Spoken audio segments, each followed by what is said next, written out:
बिस्मिल्लाहिर्रहमानिर्रहीम। जी बेटा, आज हम अगेन आईएएस का टॉपिक डिस्कस करेंगे। पिछले 2-3 वीक से हमारा एक सिलसिला चल रहा है एपिसोड्स का एक ही टॉपिक के ऊपर। कौन सा टॉपिक है वाला? सुलह हुदैबिया। सबसे पहले हमने उसका पस मंज़र देखा था। एक छोटा सा रिव्यू कर लेते हैं ना कि हमने पिछली 2 एपिसोड्स में क्या किया है 2 पार्ट्स में। सबसे पहले उसका पस मंज़र देखा था कि हुदैबिया के मकाम पर मुसलमानों को रोक दिया गया था जब वो मक्का मुकर्रमा की तरफ हिजरत कर रहे थे, ज़ियारत के लिए जा रहे थे खाना काबा की। फिर वो हज़रत उस्मान गनी वीर बन के मक्का मुकरमा में अपना पैगाम हज़रत मोहम्मद सल्लल्लाहु अलैहि वसल्लम का पैगाम लेके गए। फिर उन्होंने अपना पैगाम मक्का मुकरमा के लोगों को सुनाया। फिर उन्होंने हज़रत उस्मान को वाफिला दी थी कि ना हज़रत उस्मान गनी रज़ी अल्लाह तआला अन्हु को शहीद कर दिया है। तो ऐसे जब वो हज़रत मोहम्मद सल्लल्लाहु अलैहि वसल्लम को पता चला कि उन्होंने शहीद कर दिया है तो फिर सब लोगों ने आप सल्लल्लाहु अलैहि वसल्लम के दस्ते मुबारक पर एक आप सल्लल्लाहु अलैहि वसल्लम से वादा किया था कि वो हज़रत उमर गनी रज़ी अल्लाह हज़रत उस्मान गनी रज़ी अल्लाह तआला अन्हु की खून का बदला लेंगे। उसको क्या कहा जाता है? ये जो अहद किया था बैत रिज़वान के नाम से उसे याद किया जाता है। और इस बैत का जिक्र कुरान मजीद में भी है, जैसा कि हमने लास्ट फ्राइडे पे डिस्कस किया था कि कुरान पाक की सूरह फतह की आयत नंबर 18 में इसका जिक्र आया है। ठीक है, यहाँ तक हमारा कवर हो चुका है। आज हम देखेंगे कि उन्होंने यानी मक्का के लोगों ने सुहेल बिन उमरू को जब हज़रत उस्मान गनी रज़ी अल्लाह तआला अन्हु के साथ अपना सफ़ीर बना के भेजा था सुलह की शराइत तय करने के लिए, तो फिर उसके बाद क्या हुआ था। बोर्ड की तरफ देखिए ज़रा। आज का आपका टॉपिक है सुलह हुदैबिया की शराइत, यानी मुआहदा तय पाया था मुसलमानों के और कुफारे मक्का के दरमियान, जो कि सुहेल बिन उमरू के बहुत मोतबर और काबिल एतबार शख्स माना जाता था, तो उसने दर्ज झैल शराइत पेश की थी मुसलमानों को। नंबर 1, मुसलमान उम्रा किए बगैर वापस लौट जाएं और अगले साल दोबारा आएंगे। ठीक है, पहली शर्त उनकी ये थी कि इस साल चूँकि मुसलमान खाना काबा की ज़ियारत के लिए गए थे, बट उन्होंने इनकार कर दिया था, आगे जाने से रोक दिया था और कहा था कि अगले साल मुसलमान दोबारा आएंगे और फिर भी सिर्फ 3 दिन के क़याम की इजाज़त होगी मुसलमानों को। पहली शर्त उनकी ये थी। ठीक है, दूसरी शर्त जो सुहेल बिन उमरू ने पेश की थी वो ये थी कि तलवार के अलावा कोई और हथियार मुसलमानों के पास नहीं होगा, और जो तलवार होगी वो भी नियाम में होगी, यानी ज़ाहिर नहीं होनी चाहिए, नज़र नहीं आनी चाहिए, बल्कि छुपी हुई होनी चाहिए। फिर उसके बाद अगली उसकी शर्त ये थी कि मक्का में जो भी मुसलमान हैं, नंबर 3 पे देखिए ज़रा जो हमने लिखा है बोर्ड पे, मक्का में जो मुसलमान हैं उनको अपने साथ लेकर नहीं जाएंगे मुसलमान। ठीक है, और जो मक्का में रहना चाहेगा उसे रोकेंगे नहीं। इसका मतलब है कि मुसलमानों के साथ जो जितना भी ग्रुप था मुसलमानों का, उसमें से अगर कोई शख्स मक्का मुकरमा में रहना चाहे तो उसको नहीं रोका जाएगा, उसकी इजाज़त है। लेकिन अगर मुसलमान ये कहें कि वो अपने साथ वहाँ से किसी आदमी को ले जाएंगे तो फिर इसकी इजाज़त नहीं है। ठीक है, उससे अगली शर्त उन्होंने ये रखी थी कि अगर कोई काफिर मुसलमान होकर मदीना मुनव्वरा आ जाए तो उसे वापस करना होगा, यानी मुसलमान उसे वापस कर देंगे कुफार को। जबकि अगर कोई मुसलमान मुर्तद होकर मक्का मुकरमा में जाएगा तो उसको वापस नहीं किया जाएगा। ठीक है, ये देखें, ये जितनी शर्तें अभी अब हम डिस्कस करने लगे हैं, जितनी भी शराइत का जिक्र होगा उन पर आप गौर करें कि ये सारी शराइत बज़ाहिर मुसलमानों के ख़िलाफ़ है। ठीक है, इनमें से कोई भी चीज़ मुसलमानों के फेवर में तो नज़र नहीं आ रही। उन्होंने अपनी तरफ से बड़ी होशियारी के साथ, बड़ी अक्लमंदी के साथ अपने ही हक़ में पूरा सुलहनामा जो है वो तैयार किया था, ताकि मुसलमानों को जितना नुकसान वो मज़ीद पहुंचा सकते हैं पहुंचा दें।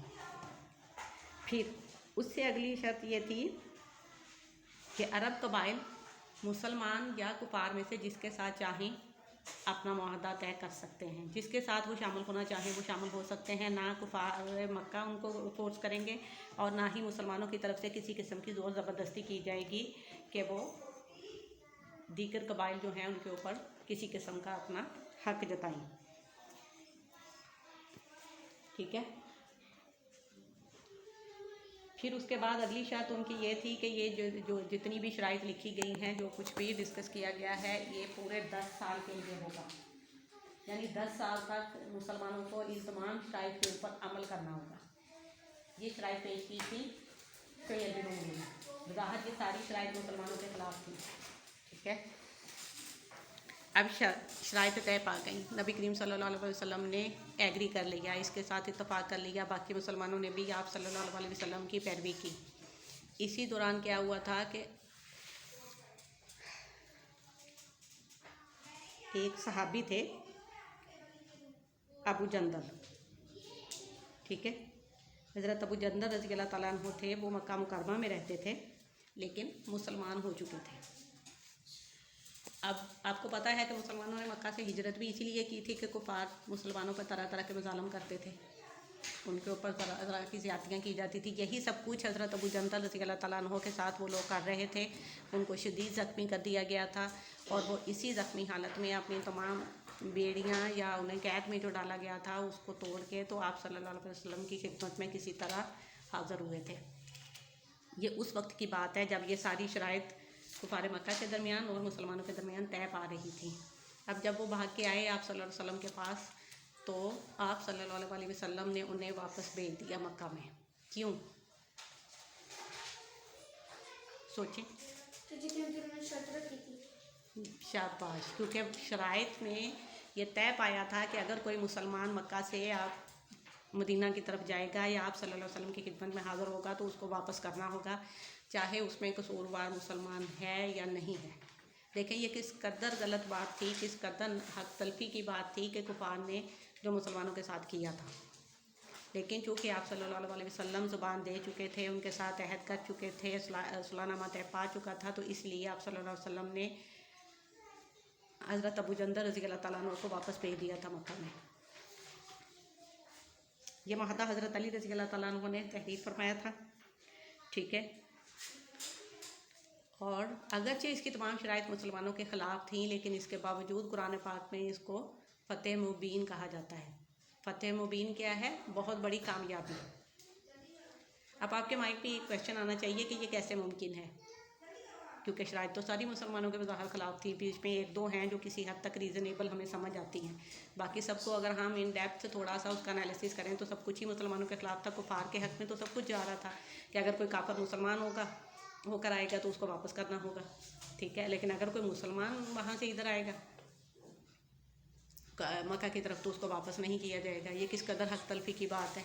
ठीक है, फिर दूसरी उनकी शर्त जो हमें बहुत ज़्यादा ख़िलाफ़ नज़र आती है मुसलमानों के, वो ये भी है कि मुसलमान किसी भी मक्का के मुसलमान को अपने साथ ले जाने की इजाज़त नहीं है। हालांकि ये तो एक बहैसियत चले, अगर हम मुसलमान को छोड़ भी दें तो बहैसियत इंसान भी हर किसी का ये हक़ है कि वो अपनी मर्ज़ी से जिसके साथ चाहे जहाँ चाहे ज़िंदगी गुजार सकता है, होना चाहिए ना ये। लेकिन उन्होंने शराइत में ये तय पाया था कि मक्का में से कोई भी मुसलमान इस मुसलमानों के ग्रोह के साथ नहीं जा सकता। कुरान पाक में इसको इसलिए फ़तेह मुबीन करार दिया गया है बेटा, क्योंकि इसके नताइज इसमें आप सल्लल्लाहु अलैहि वसल्लम ने जिस हिकमत अमली का मुजाहरा फरमाया और मुसलमानों ने सब्र शुक्र करके वहाँ से वापस आ गए थे उम्रा अदा किए बगैर और ज़ियारत किए बगैर, तो उसका नतीजा ये हुआ था कि आप सल्लल्लाहु अलैहि वसल्लम ने मदीना में वापस आकर अरब के जितने कबाइल थे इर्द गिर्द के, उन सबको खतूत लिखे फिर उनके सरदारों को, क्योंकि उस दौर में सरदारी निज़ाम था ना सारे कबाइल में, तो उनको इस्लाम की दावत जी, और उनको इस्लाम की दावत दी थी आप सल्लल्लाहु अलैहि वसल्लम ने। और ये सारा जो दावत व तबलीग का सिलसिला था ये सन 8 हिजरी तक जारी रहा था। 6 हिजरी में ये वाक़या पेश आया था सुलह हुदैबिया का। 8 हिजरी तक ये सारा सिलसिला जारी रहा कि आप सल्लल्लाहु अलैहि वसल्लम ने अपने तौर पर पुरअमन तरीके से सारे जितने इर्द गिर्द के कबाइल थे उनको मुसलमान करने की, इस्लाम के बारे में बताने की, अपने तबलीग का जो सिलसिला था उसकी कोशिश जारी रखी थी, जिसका नतीजा ये हुआ कि लोगों पर आप सल्लल्लाहु अलैहि वसल्लम और आपके साथियों के इखलाक का, उनकी आदत व तवार का और उनके सारे जितनी भी अच्छाइयाँ उन्हें नज़र आ रही थी उसका इस कदर असर हुआ कि लोग बहुत बड़ी तादाद में मुसलमान होना शुरू हो गए थे। ठीक है, आप जितना मर्ज़ी ख़ुद को अक्लमंद साबित करने की कोशिश करें, जितना मर्ज़ी आप चालाकियाँ लगा लें, ठीक है, और दूसरे के ख़िलाफ़ आप जितनी मर्ज़ी कोशिशें कर लें, लेकिन जो इंसान का किरदार होता है बेटा, जो इंसान की अदात व एतवार होती हैं, जो असर वो उस एक चीज़ का होता है, उसकी जितनी ताकत किसी भी चीज़ पे नहीं होती। ये वाज़ेह सबूत है ये वाला जो वाक़या है इस चीज़ का, कि इतनी बड़ी तादाद में मुसलमान हुए जो लोग, वो सिर्फ़ किस वजह से हुए थे? आप सल्लल्लाहु अलैहि वसल्लम के आला इखलाक और किरदार की वजह से हुए थे, कि आपने हर ज़्यादती को बर्दाश्त किया, आपके साथियों ने हर ज़्यादती को बर्दाश्त किया, लेकिन इसके बावजूद किसी किस्म का लड़ाई झगड़ा, किसी किस्म की जंग और खून खराबा नहीं किया था। ऐसे ही हुआ था ना। अगर उनकी जगह पे हम देखें कोई और होता तो वो ये सब कुछ इतनी पेशेंटली बर्दाश्त नहीं कर सकता था, क्योंकि इसके लिए बहुत बड़ा हौसला चाहिए इंसान को, बहुत ज़्यादा सब्र चाहिए। ये इस वाक़ये को अगर हम इन डेप्थ एनालिसिस करें तो इसमें से इतनी ज़्यादा अच्छाइयाँ और पॉजिटिविटी हमें मिलती है कि सब्र, बर्दाश्त, शुक्र, ठीक है, दूसरे मुसलमानों की जान माल की हिफाजत, जहाँ तक हो सके लड़ाई झगड़ों को अवॉइड करना, उससे रुकना, ये सब कुछ एक लीडर की, एक आला लीडर की, उसके आला किरदार होने की ज़मानत होती है। और इसी का नतीजा था कि लोग बहुत बड़ी तादाद में मुसलमान हो गए थे। और फिर 8 हिजरी में आप सल्लल्लाहु अलैहि वसल्लम ने 10,000 का लश्कर लेकर मक्का की तरफ रवाना हुए थे, और फिर बग़ैर किसी भी किस्म की लड़ाई झगड़े के और किसी किस्म की कत्ल गारत के बगैर मक्का फतह कर लिया था। देखें किस कदर ये बड़ी बात और अच्छी बात है ना, किस कदर ये उम्दा मिसाल है जो हमारे लिए मौजूद है, कि कितनी बड़ी कामयाबी, और वो भी बग़ैर किसी भी किस्म के जानी और माली नुकसान के आप सल्लल्लाहु अलैहि वसल्लम ने मुसलमानों के नसीब में लिख दी थी।